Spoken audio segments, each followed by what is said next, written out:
Hello guys, तो आज हम बात करने वाले हैं फॉर्मेशन ऑफ स्टार के बारे में। देखो, मैं ना आप लोगों को इसमें ये कितने बिलियन ईयर या मिलियन ईयर पहले ऐसा था, फिर इतने सालों में ऐसा होगा, वैसा कुछ स्टफ बताने वाली नहीं हूँ, क्योंकि यार यहाँ ईयर्स की बात करेंगे तो ये थोड़ा सा सोशल स्टडीज़ जैसा हो जाएगा।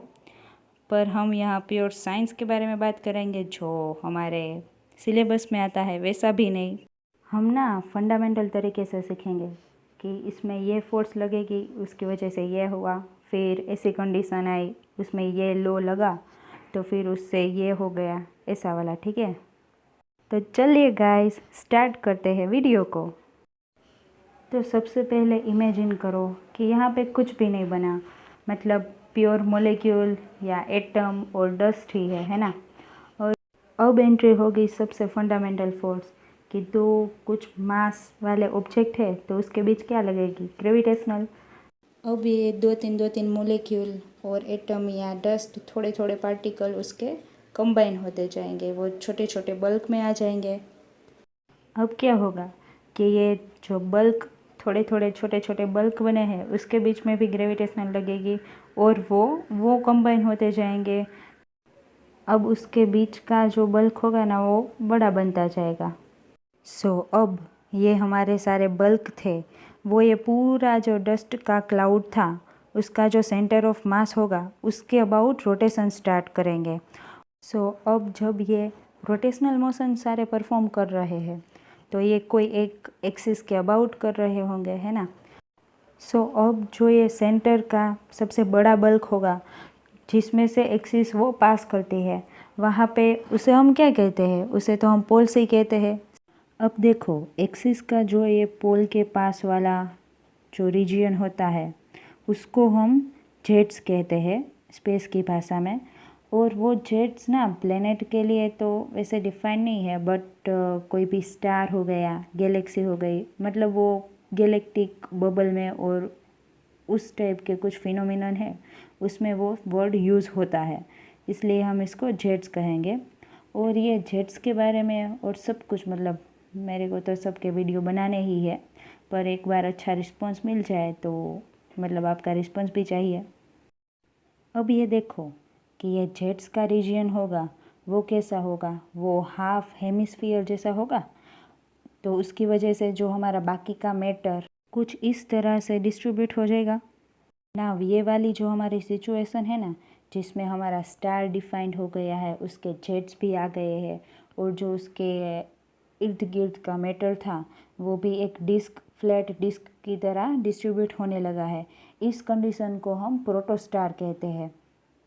अब हमारे प्रोटोस्टार के अलावा जो बाकी के बल्क थे, जो अपने प्रोटोस्टार जितने बड़े नहीं थे, इसलिए तो वहाँ पे उसका सेंटर ऑफ मास नहीं गया, ठीक है ना।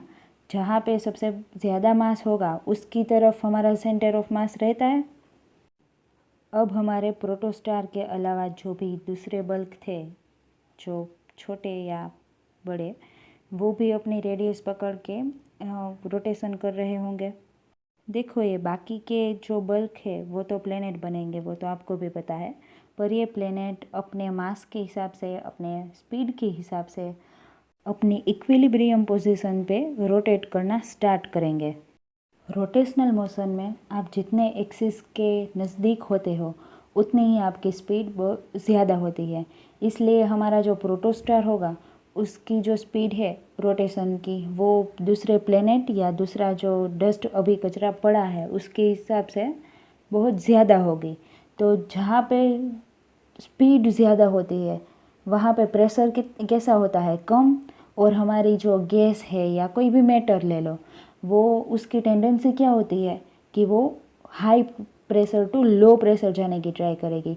इसलिए जो दूसरा मैटर है, मतलब कि कोई पत्थर या ऐसा कुछ, उसका तो मास बड़ा होगा, मतलब इतने प्रेशर डिफरेंस से वो मूव नहीं करेगी। बट हमारा जो गैस है, सारी गैस है, वो तो इतनी हल्की है, इसलिए वो प्रोटोस्टार में मिक्स होती चली जाएगी। हमारे प्रोटोस्टार के इर्द गिर्द जो भी गैस थी वो सब अब क्या हो गई, कोलैप्स हो गई है स्टार में, हमारे प्रोटोस्टार में, है ना। अब ये डेंस बॉल ऑफ गैस बन गई है, जिसे हम अब इस कंडीशन को हम क्या कहेंगे, प्री स्टेलर स्टार। अब हमारे प्रोटोस्टार की तरह जो हमारे प्लेनेट है वो भी रोटेट हो रहे हैं। सो उसके इर्द गिर्द की गैस भी क्या होगी, वो प्लेनेट में कोलैप्स होती जाएगी और उसका एटमॉस्फेयर बनाने लगेगी। ऐसे करते करते जो हमारी इंटरस्टेलर स्पेस की जो डस्ट थी वो प्लेनेट और हमारे स्टार में कोलैप्स हो गई है।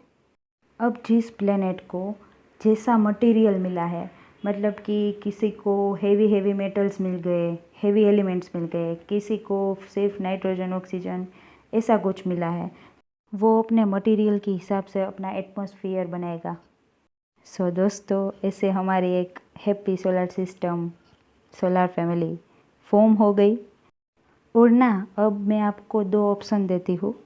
फर्स्ट है कि मैं जो ये स्टार्स होते हैं उसके मास के हिसाब से उसके फंक्शन भी डिफ़र करते हैं, उसके बारे में वीडियो बनाऊँ। और सेकंड है कि ये जो हमारे जेट्स वाला गैलेक्टिक बबल था एंड जो हमारे ब्लैक होल के केस में भी वो जेट्स का यूज़ अलग होता है, उसके बारे में वीडियो बताओ। तो मैं आपकी चॉइस के हिसाब से वीडियो बनाऊंगी।